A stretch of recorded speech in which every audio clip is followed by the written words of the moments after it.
When I first got my license, everything was, really pretty cool. It was my first car. It was something I get to do finally. I get to be responsible for myself. Something I'd been looking forward to for probably 16 years, I guess. Or since I was old enough to know, that I was going to get to drive. In the car, when you're talking to your friends and you're laughing and you're singing a song and stuff, you're not paying attention to what's exactly going on or how fast you're going in the car. Teenagers don't have rules, you have rules at home. You have rules in your parents' car. You don't have rules in a teenager's car. Not at all.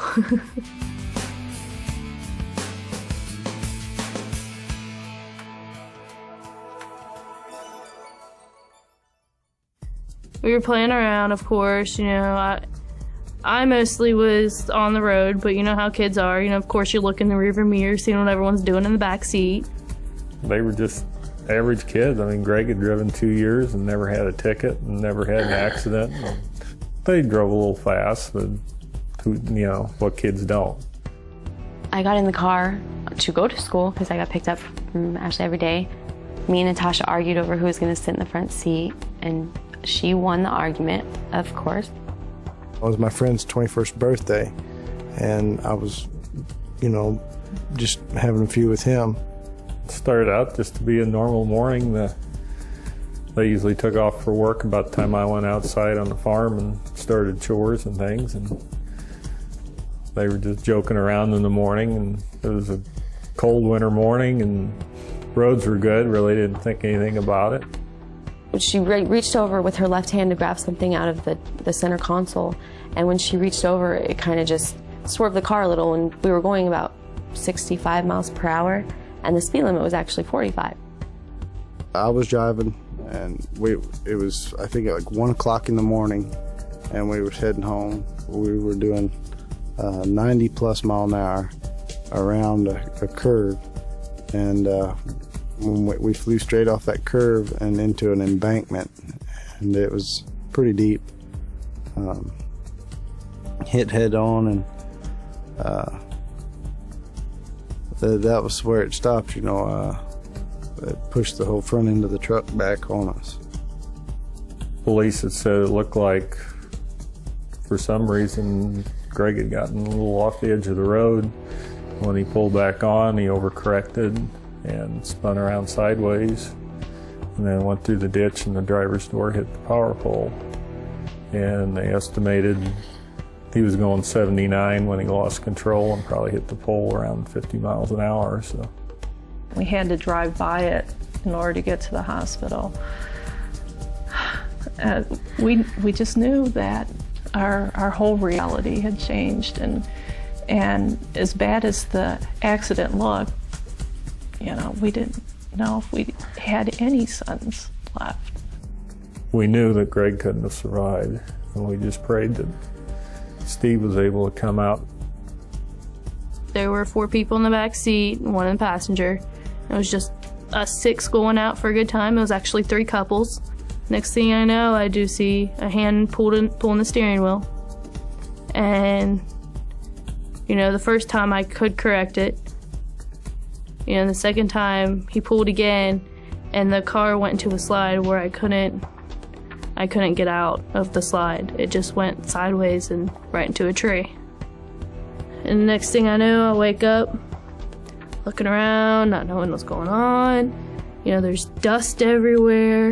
And I see Robbie next to me, and 2 guys run into the car, asking if we're okay. And I'm just like, what just happened? When it hit this tree, it wrapped around it, and as the back end went around it, 3 of my friends went out the back window.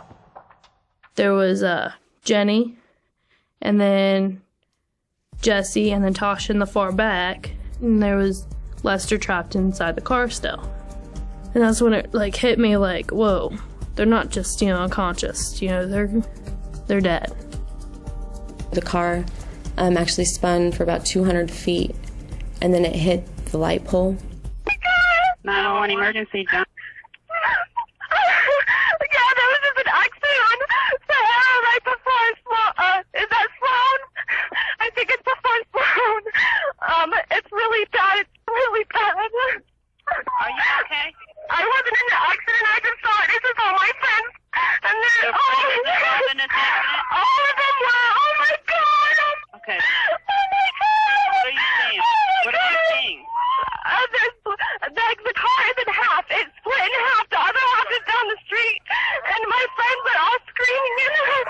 I remember hitting the pole and then, like, opened my eyes, and there was just a bunch of metal everywhere, really. When the car hit the pole, it actually split in half. The front of it went about 50 feet down the road, I believe. I couldn't see anything from my waist down, and then I looked up in the front seat, and the hardest part about it was that my two best friends, the girls I went everywhere with every day, the ones that I just hung out with and spent, like, shared my life with, they were both just bleeding. And the driver, she had hit her head on the steering wheel, I believe, and there was blood and brains coming out of her head. And Natasha, the passenger, she was died on impact. When I heard them say there's been a fatality, and then I saw them pull a sheet over her body in the road, I didn't want to see what they were, I didn't want to know that. After an hour and a half, they grabbed under my arms and they started to pull. And I started screaming because I felt this excruciating pain. And when they put me on the stretcher, when they finally got me out of the car, I heard them say, "We gotta find her foot." I lost consciousness, my heart stopped. I died for about 3 minutes on the helicopter. I woke up in the hospital and didn't know why I was there or anything. I guess because of my head injuries. And, you know, they told me that I was driving and I was going too fast around a corner and that my blood alcohol level was 0.07. At that time, 0.08 was the legal limit. So I wasn't actually considered, you know, a DWI, but I was definitely intoxicated. My friend lost his life in the accident. I was actually in the hospital through my friend's funeral. I didn't even get, you know, wasn't allowed to go, you know. I actually have broke like every bone in my face. I've got a pin holding my cheek in there. I don't have a real cheekbone. I've got plates and screws all down through my jaws and screws in my arm, holding my arm together. It was broke. We stayed down at the hospital for a week or 10 days because Steve was in such critical condition and moment to moment. And then we were also dealing with the fact that we had a funeral to plan. And it was an incredibly impossible situation. Really hard. When we left the rehab hospital, they basically told us Steve will probably never walk again, never talk, never be able to eat. He was on a feeding tube, and you know, the best prognosis wasn't very good. I had to go to court and I had to testify. The first time I testified against him was to prove that I was innocent, and to prove that he was guilty of pulling the steering wheel. He got jail time, juvenile, which I think it was up to 2 years for each account, which was 4 accounts, 4 kids that died. For me, as a result of the accident, I got 2 years of my license suspended, 250 hours of community service, and probation. And that was just for a speeding ticket. I remember waking up in the hospital, and my mom was right there, and I had already gotten, I think they said 9 surgeries. I had already gotten my leg amputated. They found my they reattached my left foot. I was crushed from the waist down. Every bone, my spine, my pelvis, my hips, my legs were all crushed into pieces, and I was never supposed to walk again. I shouldn't even be here. It's a miracle that I lived through that.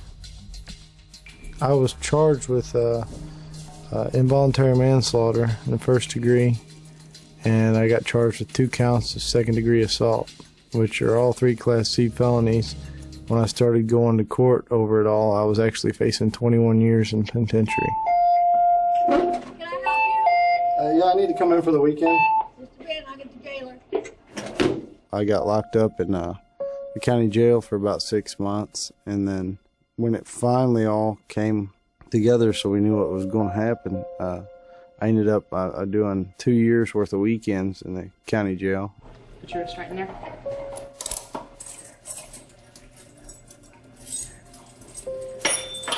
We'll book you in just a minute. You got 4 walls there. It's not something to look forward to. You know, a lot of people are like, oh man, it's the weekend, you know. I dread mine. It's hard, but I think Steve's stubbornness and endurance, and he had his mindset that he was going to recover, and he did. I remember not being able to talk. That was frustrating.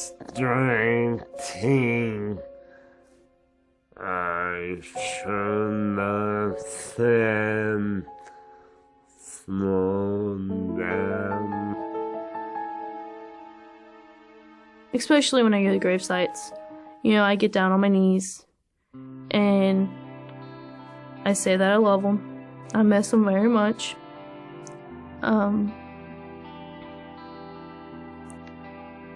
Life is a lot different without them.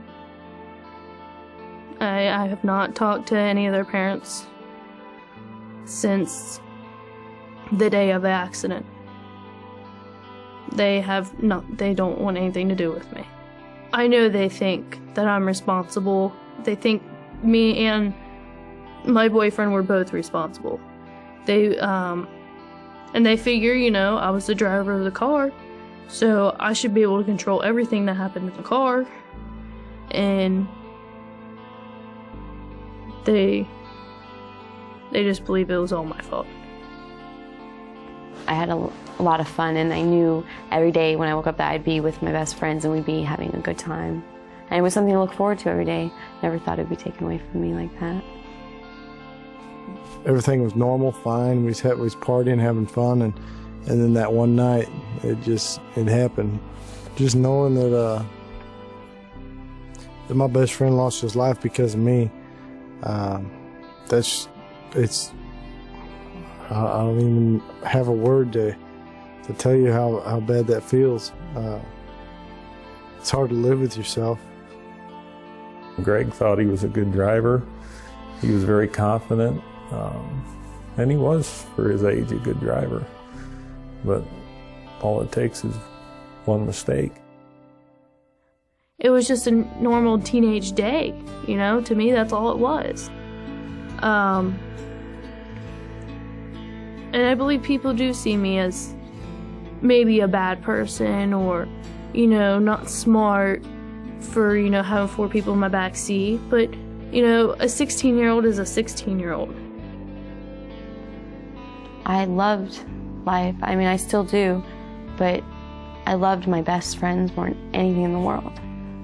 I mean, they were my life. And it's so hard to explain to other teenagers right now like this. Like, they'll watch this and they'll be like, you know, they'll feel bad, you know. I don't want them to feel bad for me. I just want them to know that it can happen to anyone. It doesn't matter who you are, you know, how much money you have or how much fun you have in high school. It can happen to you, and you could lose the most important people in your life. There are so many stories like these.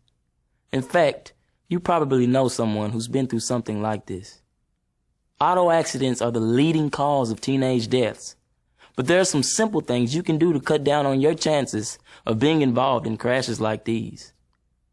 I know you've heard it before, but wear your seatbelt and slow down. Most of these crashes could have been avoided if the drivers were doing the speed limit. Also, as Sarah pointed out, keep control of your car. Don't have too many passengers, and don't let them goof around while you're trying to drive. And stay focused on the road.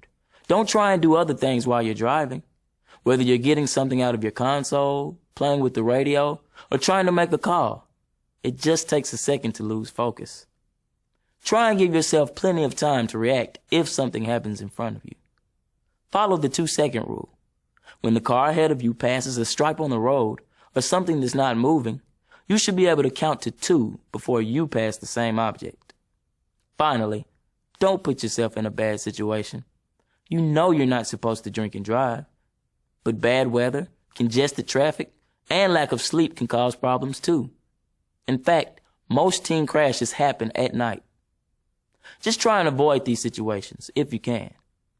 You already know you're supposed to do most of these things, but as you've seen, all it takes is one mistake. Take care and be safe out there.